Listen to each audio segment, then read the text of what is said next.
सर्दियों की सुबह थी। दिल्ली एयरपोर्ट की भीड़ अपने चरम पर थी। बिजनेस ट्रैवलर्स लैपटॉप लेकर भाग रहे थे। परिवार छुट्टियों पर जाने को तैयार थे और हर तरफ चकाचौंध थी। इसी भीड़ में एक बुजुर्ग व्यक्ति धीरे धीरे चलते हुए एयरलाइंस के काउंटर तक पहुंचे।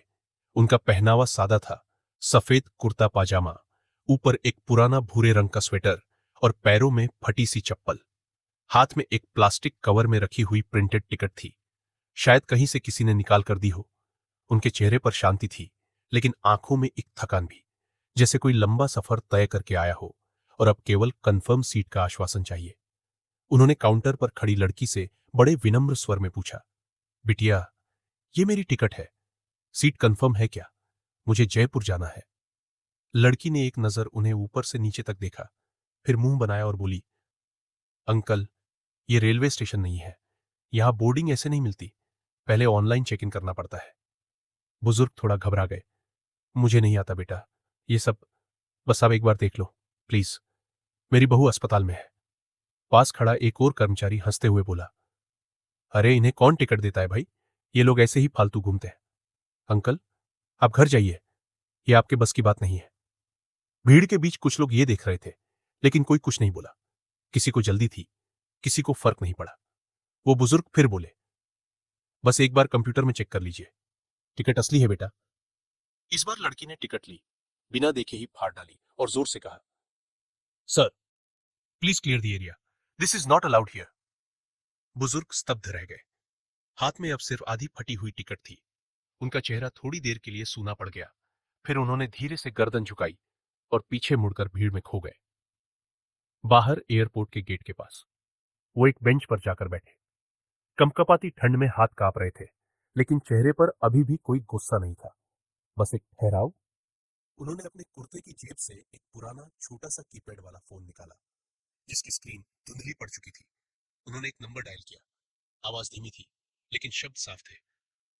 हाँ, मैं एयरपोर्ट पर हूं, जैसा डर था वैसा ही हुआ। अब आपसे अनुरोध है, वो आदेश जारी कर दीजिए। हाँ, तुरंत। कॉल काटने के बाद उन्होंने बस एक लंबी सांस ली और आंखें बंद कर ली। अंदर एयरपोर्ट पर हलचल शुरू हुई। काउंटर पर काम कर रहे कर्मचारियों को मैनेजर ने बुलाया।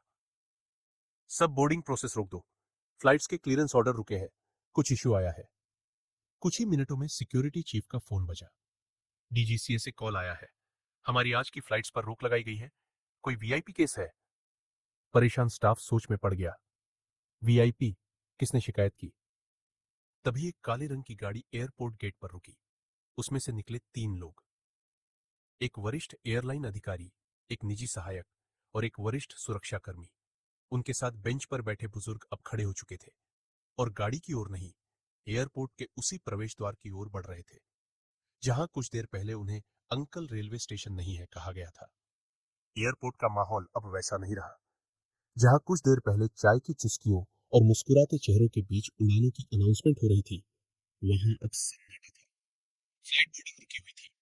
कई पैसेंजर्स से कहा गया, थोड़ी देर रुकिए, टेक्निकल इशू है। लेकिन स्टाफ खुद नहीं जान रहा था असल वजह क्या है। और तभी एयरलाइन काउंटर के पास वही बुजुर्ग व्यक्ति फिर से प्रकट हुए। इस बार उनका साथ देने वालों की शक्लें देखकर पूरे काउंटर का स्टाफ एक पल को स्थिर हो गया। उनके साथ थे एयरलाइन की चीफ ऑपरेशंस अफसर, डीजीसीए, नागर विमानन महानिदेशालय के वरिष्ठ सलाहकार और एक विशेष सुरक्षा अधिकारी। भीड़ हटी, रास्ता बना। जिन कर्मचारियों ने कुछ देर पहले उन्हें धके आया था, अब उनके चेहरे पर पसीना था। बुजुर्ग अब धीरे धीरे वहीं उस काउंटर की ओर बढ़े जहां उनकी टिकट फाड़ी गई थी। उन्होंने कुछ नहीं कहा, बस अपनी जेब से एक और कार्ड निकाला। उस कार्ड पर लिखा था, श्रीमान अरविंद शेखर, वरिष्ठ नागरिक एवं नागर विमानन मंत्रालय के सलाहकार, पूर्व अध्यक्ष नागरिक विमानन प्राधिकरण। उनकी पहचान देखकर मैनेजर का चेहरा सफेद पड़ गया और तभी डीजीसीए अधिकारी ने गुस्से में कहा, आप लोगों ने इन्हें बेइज्जत किया, बिना आईडी देखे टिकट फाड़ दी। काउंटर पर खड़ी लड़की के हाथ से टिकट का फटा टुकड़ा गिर गया। अरविंद जी ने अब पहली बार कुछ कहा, पर आवाज में गुस्सा नहीं, सिर्फ पीड़ा थी। मैं चिल्लाया नहीं, क्योंकि मैंने जिंदगी में बहुत कुछ देखा है, लेकिन आज देखा इंसानियत कितनी खोखली हो चुकी है। तुमने मेरी टिकट नहीं फाड़ी, तुमने उस मूल्य को फाड़ा है जो सम्मान कहलाता है। भीड़ में सन्नाटा था। कुछ लोग मोबाइल से वीडियो बनाने लगे, एयरलाइन की सीनियर मैनेजमेंट अब खुद सामने आई। सर, हम शर्मिंदा है, पूरी टीम से माफी मांगते हैं। अरविंद जी ने एक बार मुस्कुराकर कहा। माफी उनसे मांगो जो आगे भी ऐसे पहनावे देखकर लोगों को परखते रहेंगे। मेरे जाने के बाद भी किसी और को यह अपमान सहना न पड़े। फैसला तुरंत हुआ। जिन 2 कर्मचारियों ने टिकट फाड़ी थी, उन्हें निलंबित कर दिया गया। एयरपोर्ट पर सभी कर्मचारियों को एल्डर डिग्निटी एंड डिस्क्रिमिनेशन पर अनिवार्य ट्रेनिंग करवाने का आदेश दिया गया। और सबसे अहम, डीजीसीए द्वारा उस एयरलाइन को 1 सप्ताह की चेतावनी दी गई। यदि किसी और वरिष्ठ नागरिक के साथ ऐसी घटना दोहराई गई, लाइसेंस सस्पेंशन की कार्यवाही शुरू की जाएगी। बुजुर्ग का चेहरा अब शांत था। उन्होंने किसी को नीचा नहीं दिखाया, कोई चिल्लाहट नहीं, कोई बदला नहीं। बस एक शालीन सच्चाई से सबको आईना दिखा दिया। वो गेट की ओर बढ़े। इस बार उन्हें कोई नहीं रोक रहा था। एक कर्मचारी उनके पास दौड़ते हुए आया। सर, कृपया बैठ जाइए, हम आपके लिए विशेष लाउंज तैयार करवा रहे हैं। अरविंद जी ने सिर्फ इतना कहा, नहीं बेटा, मुझे भीड़ में बैठना अच्छा लगता है, वहां इंसानियत के असली चेहरे दिखते हैं। अब जब अरविंद शेखर एयरपोर्ट के उसी वेटिंग जोन में जाकर एक कोने में बैठ गए, सबकी नजरें उन पर ही थीं। पर अब नजरिया बदल चुका था। कुछ लोग मोबाइल में उनका नाम सर्च कर रहे थे, कुछ पूछ रहे थे, ये हैं कौन, और जो सर्च कर पा रहे थे, उनके चेहरे पर चौंकाहट साफ थी। अरविंद शेखर, एक नाम जो देश की हवा में बदलाव लाया। वो कोई सामान्य बुजुर्ग नहीं थे। देश के सबसे पहले डीजीसीए रिफॉर्म पॉलिसी बोर्ड के अध्यक्ष रहे। उनकी अगुवाई में भारत ने पहली बार एल्डरली फ्रेंडली एविएशन पॉलिसी लागू की, जिससे हजारों बुजुर्गों को एयर ट्रैवल की सुविधा मिली। कई बड़े अंतर्राष्ट्रीय एयरलाइन प्रोजेक्ट्स के मुख्य सलाहकार रहे। पद्म भूषण से सम्मानित, पर कभी उसका ढिंडोरा नहीं पीटा। उनकी पहचान किसी वीआईपी पास से नहीं, उनकी सादगी और सोच से बनी थी। क्यों लौटे इतने सालों बाद? किसी पत्रकार ने धीरे से उनके पास जाकर पूछा। सर, आप इतने चुप क्यों रहे जब आपको धक्का दिया गया? अरविंद जी ने मुस्कुराते हुए कहा, कभी किसी एयरपोर्ट पर मैंने वर्दी पहनकर आदेश दिए थे। आज उसी एयरपोर्ट पर मैं आम आदमी बनकर अपमान झेल रहा था। मैं जानना चाहता था, क्या हमारे बनाए कानून सिर्फ फाइलों में है या दिलों में भी? उनकी वापसी का मकसद क्या था? वो एयरलाइन उनकी पुरानी पेंशन फंड कंपनी में इन्वेस्टर थी। आज वो वहां सिर्फ यह देखने आए थे, क्या इस देश में अब भी बुजुर्गों को इज्जत मिलती है?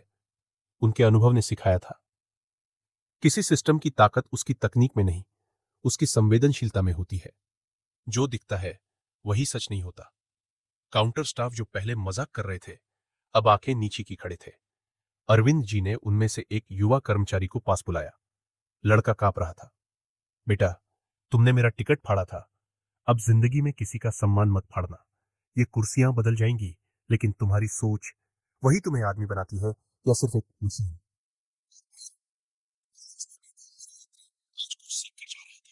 किसी ने लिखा ट्विटर पर, आज देखा, असली ताकत वो है जो चुप रहती है और जरूरत पड़ने पर सिर्फ एक कॉल से पूरा सिस्टम हिला देती है।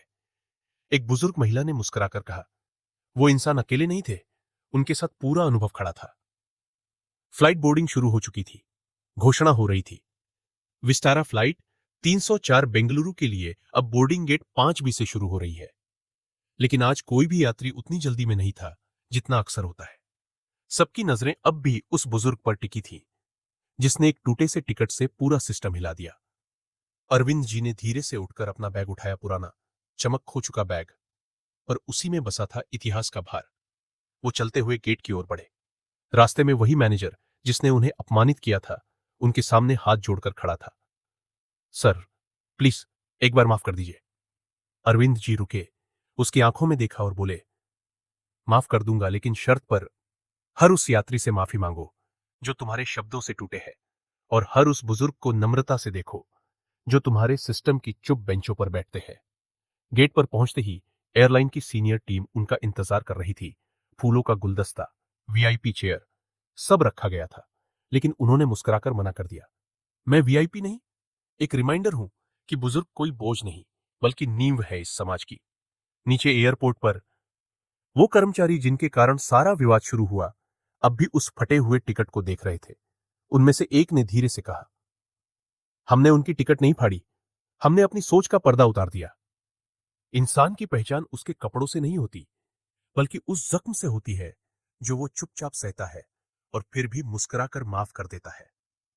जिसे तुमने मामूली समझा, वही तुम्हारी आखिरी उम्मीद हो सकता है। इज्जत सिर्फ ऊंचे पद के लिए नहीं, इंसानियत के लिए होनी चाहिए।